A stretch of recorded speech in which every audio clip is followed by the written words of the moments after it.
এবার চলে যাব পাহাড়ে। অনেকেই দার্জিলিং এ যারা ভালোবাসেন দার্জিলিং চৌরাস্তা জানেন, সেই দার্জিলিং চৌরাস্তায় ভয়াবহ আগুন। দার্জিলিং চৌরাস্তায় দুটি রেস্তোরাঁয় আগুন লেগেছে, যা দেখা যাচ্ছে দেখুন দাউ দাউ করে জ্বলছে, ধোঁয়ায় ভর্তি। কথা বলবো প্রতিনিধি পার্থর সঙ্গে। পার্থ, কখন কিভাবে লাগলো? কিছুক্ষণ আগে কিন্তু অগ্নিকাণ্ডের ঘটনা ঘটে একেবারে দার্জিলিং এর চৌরাস্তা অন্যতম ব্যস্ততম এলাকা ছিল শহরে। সেই শহরে চৌরাস্তায় দুটি রেস্তোরাঁ কিন্তু আগুন লাগে। বেশ ক্ষতি হয়েছে, দুটি রেস্তোরাঁরই ভালো ক্ষতি হয়েছে।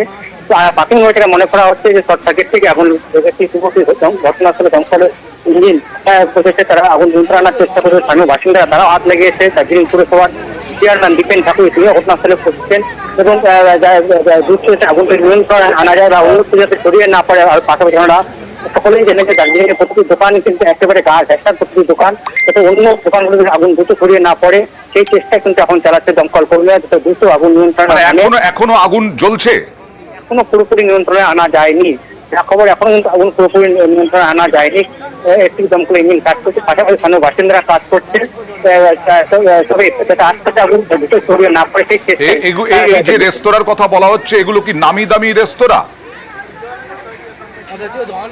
পার্থ, আগুন লাগার কারণ খতিয়ে দেখছে দমকল। এখনো পর্যন্ত আগুন সম্পূর্ণ নিয়ন্ত্রণে নয়। দার্জিলিং এর চৌরাস্তায় আগুন।